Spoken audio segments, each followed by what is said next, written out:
नमस्कार किसान साथियों, मैं हूं आपका पटेल भाई। कृषि नेटवर्क के यूट्यूब चैनल में आपका तहे दिल से स्वागत करता हूं। दोस्तों, आज का एपिसोड है नया किसान, नई ज़मीन, नई जगह और नई फसल। तो आज हम सूरजमुखी की खेती कैसे की जाती है, सूरजमुखी के लिए जलवायु और भूमि कैसी होनी चाहिए, उसी प्रजातियां कौन सी होती है, खेत की तैयारी कैसी होती है, बुआई का समय क्या होता है, बीज की मात्रा कितनी होनी चाहिए, उर्वरक का प्रयोग कैसा करना चाहिए, सिंचाई का समय क्या होता है, निराई एवं गुड़ाई कैसे की जाती है, मिट्टी की मात्रा, इन सारी चीज़ों पर हम आज जानेंगे। दोस्तों, सूरजमुखी की जो खेती होती है यह खरीफ और रबी और धूप, ये तीनों मौसम में की जा सकती है। लेकिन जैसे हम देखते हैं कि खरीफ में इस पर कई तरह के रोग या कीट का प्रकोप होता है और दाना भी कम पड़ता है। जायज़ है कि सूरजमुखी की अच्छी उपज प्राप्त होती है, इस कारण से जायद में इसकी खेती ज़्यादातर की जाती है। तो सबसे महत्वपूर्ण सवाल है कि सूरजमुखी खेती के लिए जलवायु और भूमि की कैसी आवश्यकता होती है। दोस्तों, सूरजमुखी की खेती खरीफ, रबी, जायद तीनों मौसम में की जा सकती है। फसल पकते समय शुष्क और जलवायु की अति आवश्यकता पड़ती है। सूरजमुखी की जो खेती होती है वो अम्लीय एवं क्षारीय भूमि को छोड़कर सिंचित दशा वाली सभी प्रकार की भूमि में की जा सकती है, लेकिन जो दोमट भूमि इसमें सर्वोत्तम मानी जाती है। तो दूसरा सवाल है कि इसमें किस तरह की किस्में होती है। इसमें मुख्य रूप से दो प्रकार की प्रजातियां पाई जाती है। एक तो सामान्य या संकुल प्रजातियां, इसे मॉडर्न या सूर्य पाई जाति कहा जाता है। तो इसकी किस्में होती है BSH1 और SH3322, FSH17, यह प्रजातियां पाई जाती है। खेत की तैयारी कैसी होनी चाहिए। जैसे खेत की तैयारी का मौसम जो होता है, यह प्राप्त नमी न होने पर खेत का पलेवा करके जुताई करनी चाहिए।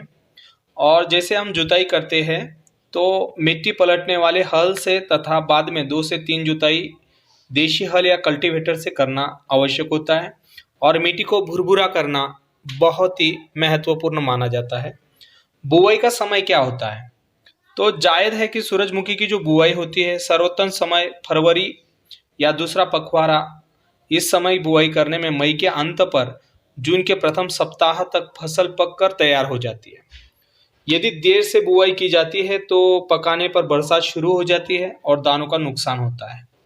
तो जैसे हम 4 से 5 सेंटीमीटर गहराई पर उनकी बुआई करना चाहिए और लाइन से लाइन की दूरी 45 सेंटीमीटर और पौधे से पौधे की दूरी 15 से 20 सेंटीमीटर रखनी चाहिए।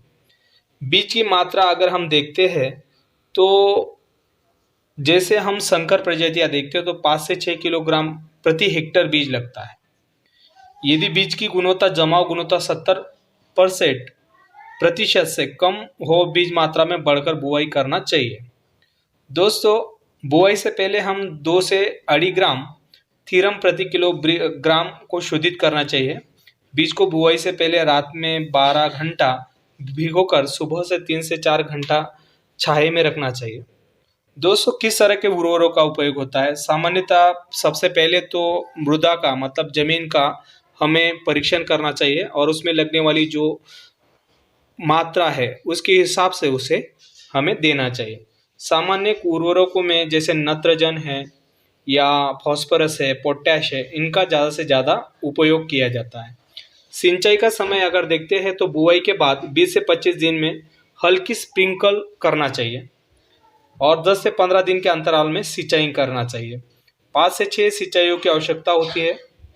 फूल निकलना बहुत ही आवश्यक होता है और जिससे पौधे जमीन में गिरने न पाए, क्योंकि जब दाना पड़ जाता है तो सूरजमुखी के फूल द्वारा बहुत ही पौधे पर वजन आ जाता है। जैसे आप यहाँ पर देख रहे हो कि कितना वजन यहाँ पर हमको दिखाई देता है। तो आज हम पूरी तरह से सूरजमुखी की जानकारी खुद वड़जी नाम के गांव के कैलाश पाटिल जी से जानेंगे। नमस्कार किसान साथियों, मैं हूँ आपका पटेल भाई। आज हम वड़जी इस गांव में आए हैं। वड़जी यह जलगांव जिले का एक छोटा सा कस्बा है जहां पर कैलाश पाटिल जी अपनी किसानी करते हैं। और वैज्ञानिक तरीके से किसानी करते हैं। तो आज हम उनसे जानेंगे सूरजमुखी की फसल के बारे में। सबसे पहले हम उनका परिचय लेते हैं। सर, आपका नाम और पता बताएं। कैलाश रामदास पाटिल। सर, आपने कौन सी फसल लगाई है? सूरजमुखी की फसल लगाई है। हाइब्रिड। कितने एकड़ में आपने सूरजमुखी लगा रखी है? 1 एकड़ में फसल लगाई है। एकड़ के लिए आपको कितना बीज की आवश्यकता थी?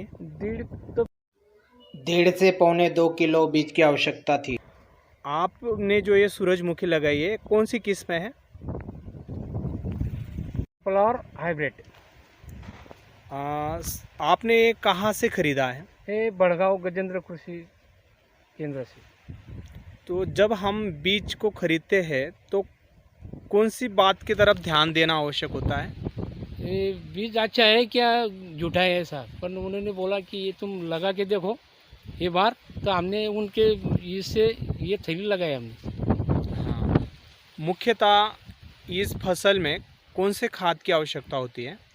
इसके 3-15 2 बैग दिया और 1 यूरिया दिया उसको बस। और गोबर खाद वगैरह? गोबर कुछ नहीं दिया उसको। नहीं।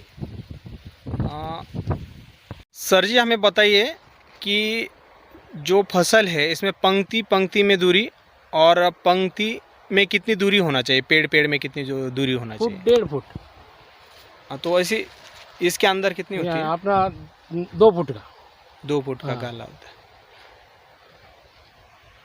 और जैसे हम खाद डालते हैं तो प्रति एकड़ के हिसाब से कितनी बैग से डालने की आवश्यकता होती हमने है? तो 2 बैग 3-15 और 1 यूरिया डाल दिया बस, खाली 3 थैलियाँ उसमें। तो आपकी जो फसल है इसमें कीट नियंत्रण की जरूरत ही नहीं पड़ी कोई नहीं।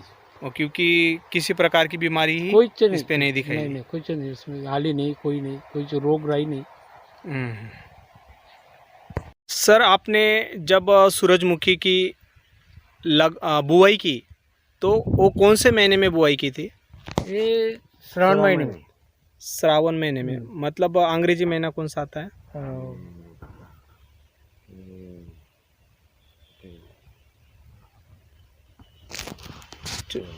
चलो ठीक है।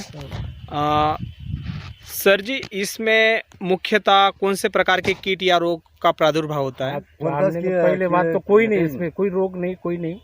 हमने कुछ पाउडर भी नहीं मारा, कुछ नहीं, खाली मटेरियल दिया, खाली मटेरियल दिया।